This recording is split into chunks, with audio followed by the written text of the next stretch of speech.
What happened in this Senate hearing left the entire room in stunned silence.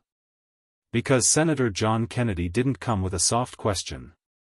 He came with a hypothetical that turned into something much darker. He looked at Attorney General Pam Bondi and laid out a scenario.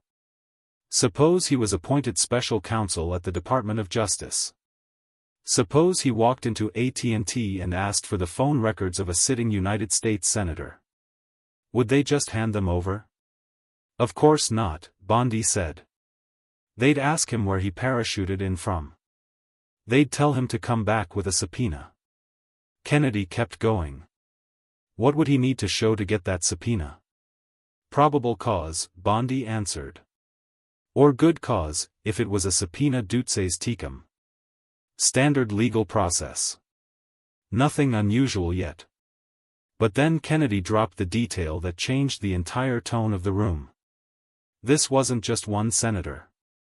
There were 8 sitting United States senators involved. 8. He repeated it. Almost like he wanted it to sink in for everyone watching. Did I mention it was a sitting United States senator? He asked that question over and over, needling at something everyone in the room could feel but nobody wanted to say out loud. Because if phone records belonging to 8 sitting senators had actually been obtained, that's not a routine subpoena. That's an extraordinary invasion into the private communications of some of the most powerful lawmakers in the country. Kennedy pushed further. Could the phone companies fight back? Could their general counsel file a motion to quash? Bondi confirmed they could. Phone companies do that all the time. And if they didn't fight it? If they just handed the records over without a challenge? Kennedy's answer was blunt. They'd better have a very good reason. Then he asked something even more pointed.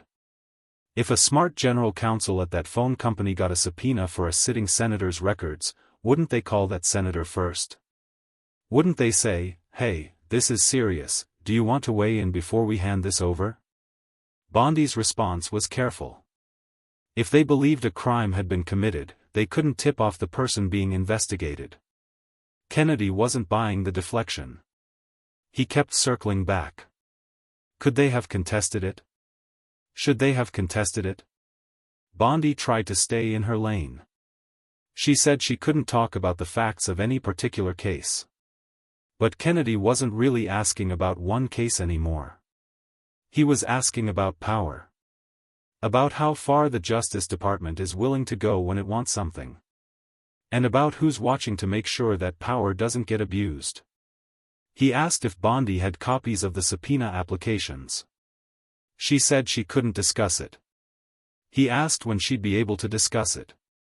She said she couldn't say whether there even was a pending investigation. Kennedy leaned in. He said the telecommunication companies were going to face serious pushback once this became public. He said FBI agents could have liability. He said a special counsel could have liability too. And then he asked the question that mattered most. If he had been the special counsel who obtained those records, wouldn't he be expected to tell the Attorney General about it? Bondi's answer was almost too simple. They better have. Kennedy pressed even harder. Did Attorney General Garland know? Did FBI Director Wray know?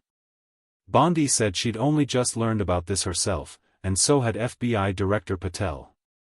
She said she couldn't get into details she didn't fully have. That answer should have raised alarms across the entire hearing room.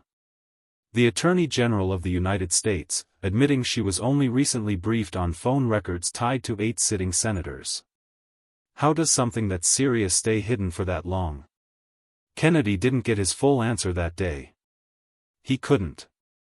Bondi kept retreating behind the same phrase, again and again. She couldn't discuss the details of a pending case. But by the time Kennedy finished, he'd already made his point without needing her to say it out loud. Because this wasn't really about one subpoena or one investigation anymore. It was about a system with the power to quietly obtain the private phone records of sitting United States senators, and a public that has almost no way of knowing when that power gets used. If phone companies can be pressured into silence. If subpoenas can be issued without lawmakers even being told.